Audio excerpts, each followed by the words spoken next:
रामकृष्ण हरी. अध्याय 6वा आत्मसंयमन योग. ओळी क्रमांक 293 ते 497.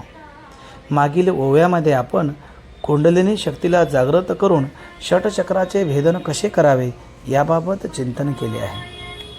कुंडलिनी शक्ती जागृत होणे म्हणजेच पंचभूते शरीरात विलीन होणे होय.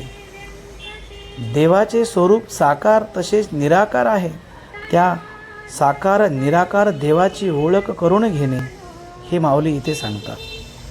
योग साध्य करण्यासाठी काही पथ्य काही नियम शास्त्राने घालून दिले आहेत.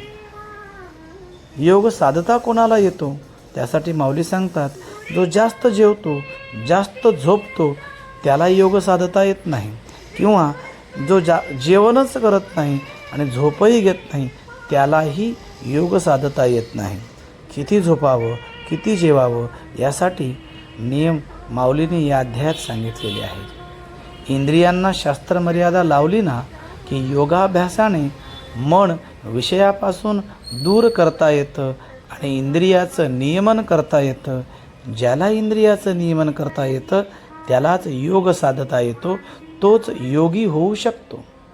मग या इंद्रियाचं नियमन करण्यासाठी मनाला आवरणं गरजेचं आहे.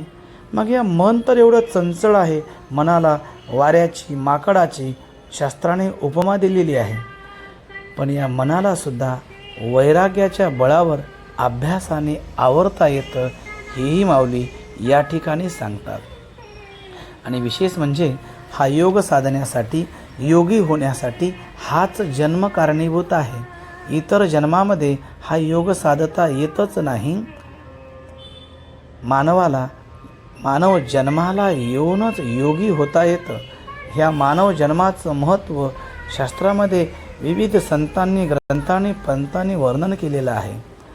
योग्याच्या बाबतीमध्ये देवाने सांगितलं की योगी हा देवाचाही देव आहे, किंबहुना हा योगी मी सर्वांचा परमात्मा आहे पण माझा आत्मा योगी आहे.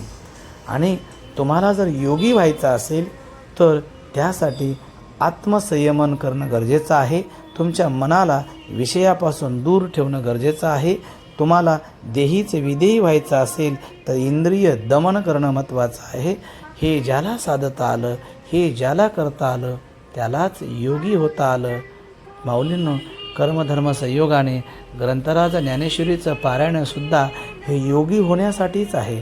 माऊलीने 18 योग म्हणजे 18 अध्यायाचे 18 योग आपल्यासाठी मांडून ठेवलेले आहेत.